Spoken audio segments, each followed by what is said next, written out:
We're trying to prove by contradiction. You're basically saying if tech were wrong and someone was able to find a pair of A and B and N such that this is not true, then something really bad is going to happen. That's exactly what you were trying to say. You're trying to prove by contradiction.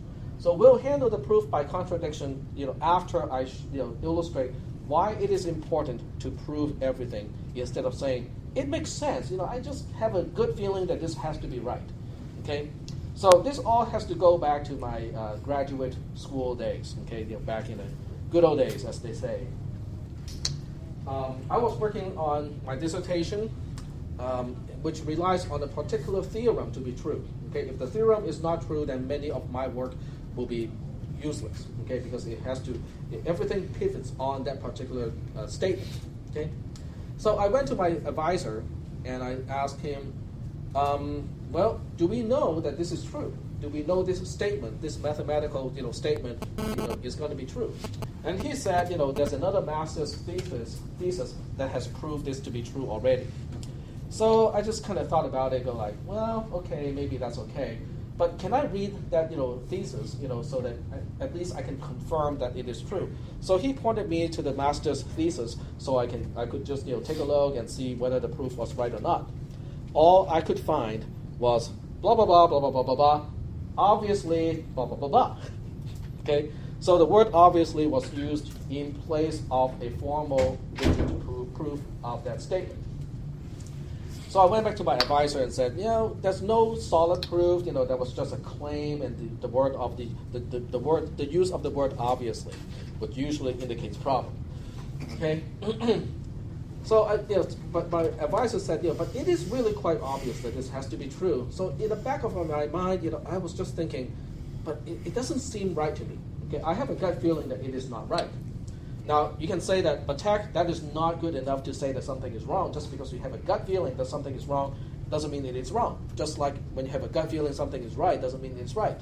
Except to prove something is wrong is easy. To prove something is right is hard. To prove something wrong is easy. Because all I needed was one counter example to contradict the theorem. Okay? So I spent a week to really think about it, think of all the extreme cases and stuff like that, and I came up with one counter example. I went back to my advisor the following week. We were meeting once a week, and showed him his counter example. And his reaction was, oh. That was his reaction. That was just, oh. Because the impact of my counter example was really far-reaching, because they have already used the result of the master's thesis that I was mentioning some time ago, in other works. Okay, so there were other theses and dissertations in progress based on the theorem being true. I went back to the AI lab, the artificial intelligence lab, and told my lab mate about this finding, and he just blew up. Because he just spent like 2 or 3 years working on his master's thesis based on that assumption. He just told me, I'm gonna kill our mind, because this is a waste of my time. I now have to redo everything. Okay. Now my research does not really deal with nuclear reactors or anything quite that important or critical, so that's okay if the master's thesis is based on an assumption that turns out to be false. Okay, maybe some search algorithms would not work well, it would take longer to search for something, maybe something like that. But if you think about something like this in the context of, this theorem has to be right, and we'll use this theorem to construct a thermonuclear reactor, then we'll all be in big trouble. Okay, so that's why it is important to make sure that you can prove something is right, even when it makes sense. It really makes sense. It is right.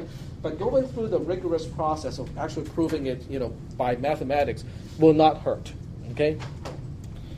What are you guys doing? We still have 2 minutes. We still have 2 minutes. So the question now is, can tech prove that this theorem is right? And the answer is yes. It can be done by proof by contradiction. Okay? proof by contradiction is saying something like this. I just want to leave you with this thought, and then we'll talk about it next time along with the practice test. The proof by contradiction is, let's say tag was wrong. In other words, when tag says that with all combinations of A's and B's, as long as A times B is n, A is greater than 1 and B is greater than 1, this has to be true. Let's say that is not the case. Let's say that someone can find an A that is an integer greater than 1, find a B that is an integer greater than 1, and then somehow n is the product of these two, but somehow this is not true. Okay? What does it mean when A times A is less than or equal to n, or B times B is less than or equal to n is wrong? It means that you can find me an A and a B such that A times A is greater than n and B times B is greater than n. Right? It's the same thing. So what would that lead to? Okay? The conclusion, and since we don't have enough time to really go through all the process, the conclusion is, based on that assumption that I was wrong, it will contradict with the fact that n equals to A times B. In other words, the logic system will fall apart because of the contradiction. Okay? If anyone wants to realize the power of contradiction, I would point you to watch Dogma again. The movie, Dogma, with Matt Damon and what's Affleck's? Ben Affleck. Yeah, and also starring George Carlin as the Pope. Okay, so you cannot miss that part. That is the only reason to watch the movie again. Is George Carlin as the Pope. But that movie illustrates the power of contradiction. It will mean the end of the world. In itself. Yes, it's a cool movie. That one is.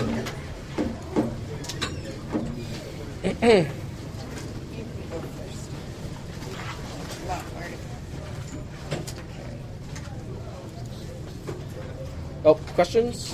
For the exam, go to the DSPS anytime, or you just find If you need DSP